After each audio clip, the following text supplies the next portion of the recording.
Magashule's unsteady post-election poker game, with the future of the ANC at stake. All bets are off in the high-stakes game of poker that the jostling for control of the ANC has become. The upcoming ANC NEC meeting will be crucial in determining just who holds the aces, and who is going down the toilet in a straight flush.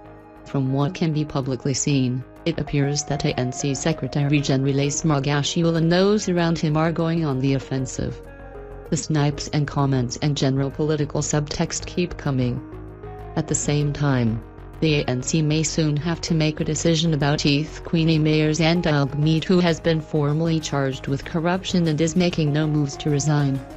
And of course, there is still a series of decisions about Ramaphosa's cabinet to come.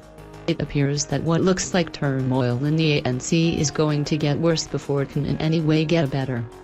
In the hours after voting 2 weeks ago, Magashule found himself having to clarify a series of comments he had made about whether it was the image of Ramaphosa that had saved the ANC in these elections. First, he had toured the results center saying it was a collective effort, when ANC head of elections Ethekwini had reiterated his earlier claim that it was because of Ramaphosa. Then, in a strange set of circumstances, Magashule did an interview on Sabc TV with Ethekwini on a chair watching him. In that interview, Magashule said that Ramaphosa was the face of the campaign, and so was important. At the same time, there has now been a serious complaint from the ANC in the Western Cape about Magashule's conduct on the campaign trail there. In a letter that was leaked over the weekend, the ANC's Western Cape elections boss, Ibrahim Rasool, said that Magashule had had an extremely damaging impact on their campaign there. He said that Magashule's behavior in controlling the supply of t-shirts and his comments about white people set back their campaign. Again, was this deliberate in some way? And yet, again this last weekend, Magashule made his claim that it was a collective effort. EWN quoted him as saying, "The leaders of the ANC and Jacob Zuma were there to campaign. Many other leaders who are not known and many young people? All of you comrades were on the ground, that's why we won elections." Magashule was speaking knowing there was a special ANC National Executive Committee meeting planned for Monday. At this meeting, the NEC is expected to make a final decision on who will be the Premier in Northwest, after failing to reach an agreement last week. The question then is, why would Magashule do this when he has had to backtrack in the past? As he almost certainly does not enjoy being humiliated over and over again, there must be a reason. First, it seems that he is trying to keep some kind of narrative in the public domain. It might be that there is still an active effort to remove Ramaphosa, based on the election results. However, Bila, who has either changed sides, again, or is just campaigning for a cabinet position, is likely to be privy to all of the electoral research the ANC conducted during the poll. And that research is likely to confirm what is publicly known: many people voted for the ANC at the national level, but not at the provincial level. This could be seen as proof that it was the zero factor that kept the ANC in power. Magashule is unlikely to have an answer to this, nonetheless, he keeps fighting. Sometimes people do this simply to change the way the wind is blowing.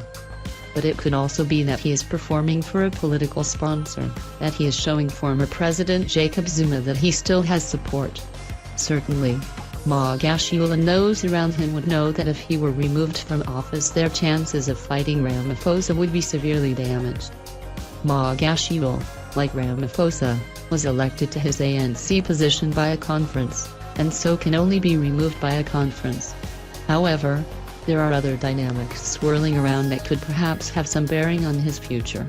It is generally perceived that Magashule is guilty of corruption and that the Hawks or the National Prosecuting Authority, or someone, is investigating the claims made in the book Gangster State by Peter Louis Nyberg.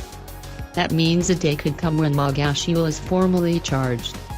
At that point, there is likely to be pressure on him to resign his position. Meanwhile, the mayor of Ethekwini, Zandile Gumede, was formally charged with corruption last week. So far, she has not resigned, or given any hint that she will do so. This is in stark contrast with what happened to ANC mayors who were named in the report into the VBS scandal. There, the mayors resigned and were also told to withdraw from any political activities until their names were cleared. This meant that they could not hold on to their official ANC positions in Limpopo in the meantime. It would seem natural the same should apply to Gumede. And, if she is also forced to step down from her position as chair of the ANC in Ethekwini, that there might have implications for Magashule, should he one day be charged. At the same time, it should not be forgotten that the ANC's NEC in 2018 instructed Zandile Gumede to step down from his position as a member of the mayoral committee in Nelson Mandela Bay. The mayor there is the UDM's Mungamli Bobani, so the ANC cannot just remove him. But, despite repeated decisions by the NEC, and promises to deal with this, Gumede is still in that position. This is despite the fact he has actually been convicted of assault for cracking a glass jar on the head of a DA councillor during a council meeting, and sentenced to an effective 2 years in jail. Gumede may be hanging on for more than just himself.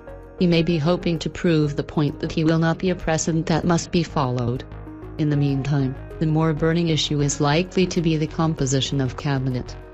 Magashule takes every opportunity to deny that there are any tensions between himself and Ramaphosa.